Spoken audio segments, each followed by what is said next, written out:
Hello, everybody. Welcome to the most recent iteration of the Gumball Head broadcast. Or if you're on my page, I don't know which one's what's what. Oh, this is my page. If you're here, this is Eric Broadcasting. If you're here, this is Gumball Head Broadcasting. So we'll make this real simple, real easy. First of all, for my gamer friends, actually, it's Eric. To my gamer friends, it's Devin Donder. To other people in the community, it is Gumball Head. And to some of the new people poking their heads in today, it's Eric, the original founder of Refuge Recovery Kalamazoo, founded in 2017. And I already put the unveil video up. And we're not going to do any comments, questions, or concerns regarding this next announcement real quick here. We're not going to do any talking about this. If you want to talk about it afterwards, great, send me messages. But in here, we're not.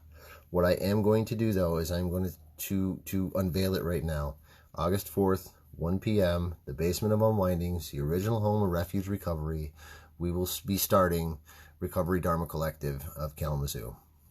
So there's the big announcement that everybody's been waiting for, that I build all the anticipation up for. So I hope everybody sees us there. And one more thing, we're still going to be doing a little refuge meetings on Monday nights at 6 p.m. So not sure how that's going to shake out. We're trying to work out the details, but we're already working on things. So I hope things go well. I wish everyone in the community well, and truth be told, behind that, just real quick, I got to wrap this up. I hope this is just another opportunity for the Kalamazoo area to have a Buddhist approach to recovery, because it's what got me clean, and I've got my 6 months, and I'm doing what I need to do. I'm stronger, I'm wiser, and I'm better than ever, and I'm fucking so happy. So I got some new faces in here. Hey, thanks for coming in.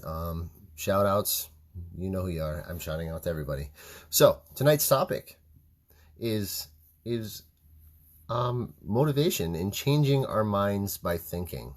Okay, what does that even mean? So we'll touch on that real quick.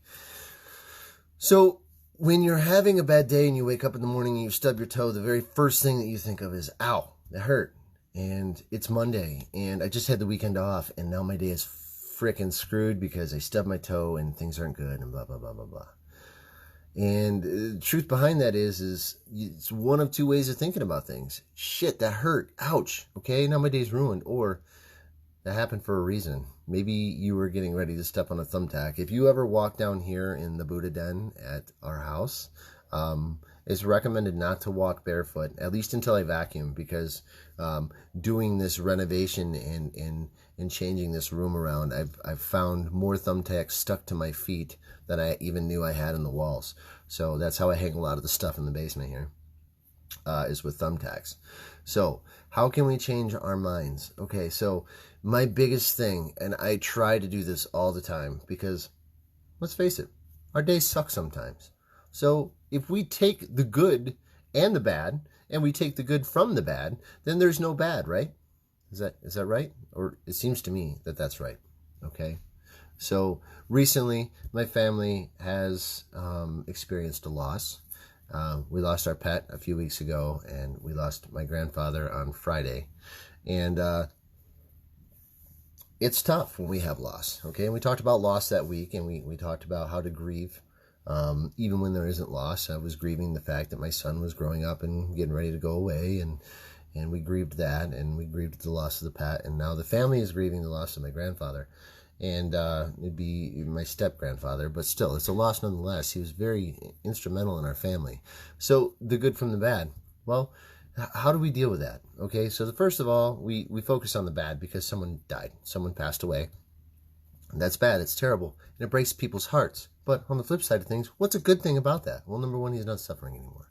I'm not justifying grief, and I'm not trying to explain how to justify grief. What I'm trying to explain is there's a positive in the negative, okay? The second thing is family is going to be together that hasn't seen each other in a very long time as a family, okay? We're going to have people there tomorrow that I haven't seen in a long time. People there that were supporters of my grandfather. People there that were supporters of my dad and my stepmom. My mom's going to be there, and she's going to be there to grieve with the family because she's still a part of the family.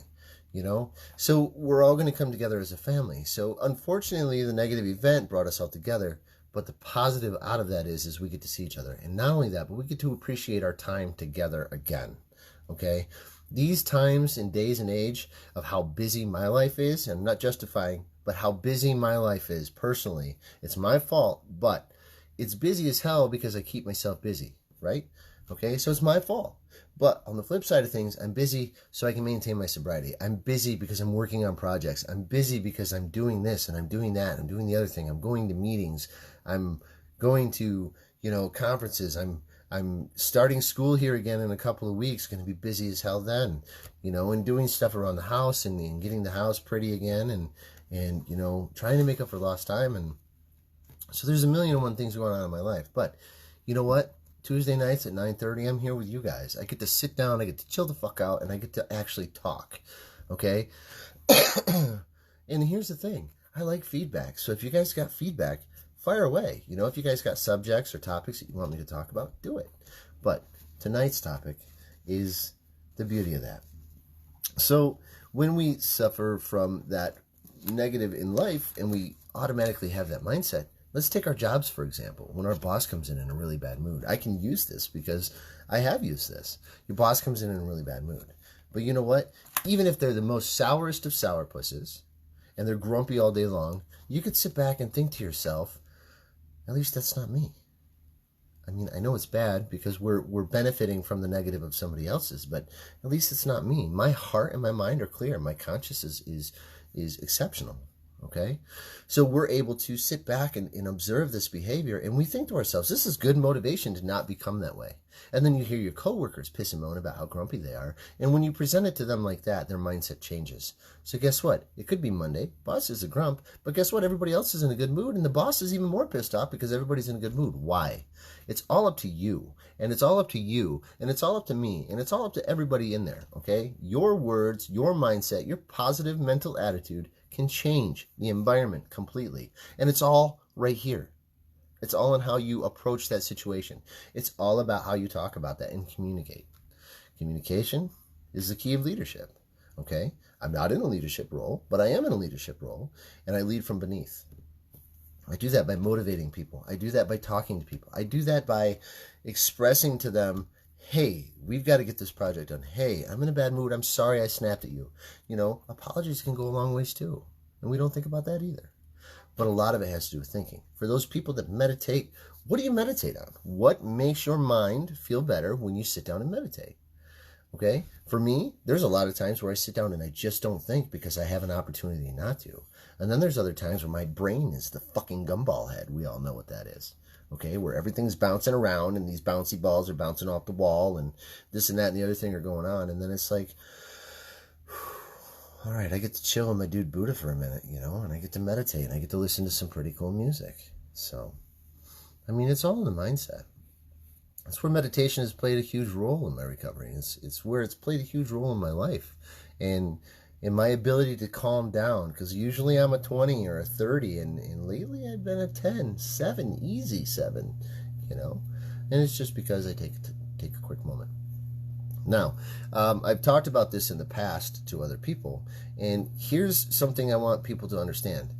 When we were young and our parents told us to count to 10, okay, I know I've harped on this to some of the people I've had these conversations with, but when our parents told us to count to 10, whether we realize that or not, it's a meditative technique.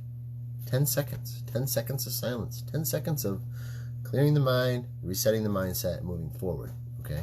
So when we clear that mind, we are able to move forward with our day. I think I've got a monster delivery happening right now. Yeah, look at this. Look at this. Kid coming through with a monster. So, lifeblood. I hope those hearts were for the monster. Thank you, sir. You're welcome. So, if you ask anybody in the household here, can you shut that door, please? Have I been a little bit more chill? Yeah, I have. You know why? Because there are good things happening in life. And even when we have to deal with the shit, we all know the term, no mud, no lotus, right? So we have to get through the bad before we can get to the good. And it's that way all the time.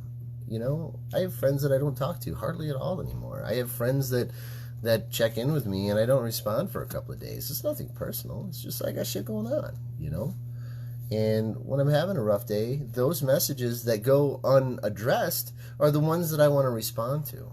So that loving kindness that we give to other people, and the forgiveness that we give to people, and that compassion, it can change everything. I'm overwhelmed tonight. There's so many people in this room, and it's seriously bringing so much joy to me. And the last person that just joined is probably the most influential and imperative man in my life, and that's my father. So welcome to the broadcast, Pop. So mindset reset. When we have those moments in our lives, just take the good from the bad. Look at the positive in things, okay? We know that a flower, when it is not in bloom, is going to be beautiful, and the anticipation sucks. So what do? Do we pluck that flower, or do we water it? We nurture it. We care for it. Because when that flower opens up, that's when we see the true beauty. Now, the flower right now is just kind of an example, but think about our souls, and think about our hearts, and think about our minds. When we open those up and we welcome those negative things in life into our lives as teaching tools, as motivators, as ways to make things better in our lives, friendships, thoughts. It's tough. If you lived inside my brain for 5 minutes, you'd be ready to leave, knocking on the door to get out. But I keep those things compartmentalized because I have to. But there's always positive out of the negative. So even if you don't respond, we know you care. That's right, Heather. I mean, I do. I love everybody. I love everybody in here. And you guys are such huge motivations, even if I don't say it every day. I mean, now we're getting to the 500s and 600s on the follow and friends lists, and a lot of those are people of the recovery community, and a lot of those are friends that I met along the way, and my life is littered with amazing fucking people, Some people are new, some people I've never met in person, some people I've only recently met in person, but every single one of you matter to me, and I respect and love every single one of you. Now, let's be real. If you'd have known me 5, 6, 7 years ago, would I have been this way? No. Would I have been a Trump supporter back then? Well, let's not get into politics. But was I a different person 5 years ago? Was I a different person 6 months ago? Absolutely, I was a different person 6 months ago. I was a totally different person 2 years ago when I started this recovery journey with some of you. You guys know that. So, bad from good? Yeah, I made some mistakes along the way. Guess what? What I learned from that? Don't fuck up again. And if you do, pick up life and keep moving. That sounds like some dad wisdom right there, some dad dharma, right? If you do screw up, that's okay. Nobody died, nobody got in trouble, or they did, who knows? But it's irrelevant. We learn from our mistakes, and if we can take something positive from those mistakes, that's where we flourish. And if we go into the criminal minds, if you don't change your mindset as a criminal, and when I say criminal, I'm broad spectruming that. I'm going speeding tickets to, embezzlement. I'm talking assault. I'm talking about sex crimes. I'm talking about all of them. Everybody. If you don't change your mindset, you are never going to change the outcome. So if we want to be insane in life, we continue to do the same things in our lives and expect a different outcome. But if we don't change it, it's not going to change. So I think I've finally got a topic where I can narrow things down to less than 20 minutes tonight. Does anybody have any questions? If you do, please feel free to send me a message. I'm not going to clog up the Facebook page right now with questions and stuff, but as everybody knows, I usually stick around a half hour or so afterwards and answer questions. But yeah, so yeah, I think that's pretty much all I got for tonight. I'm pretty mind blown by that. I've been thinking about it all day, and yeah, so do some homework tonight before our next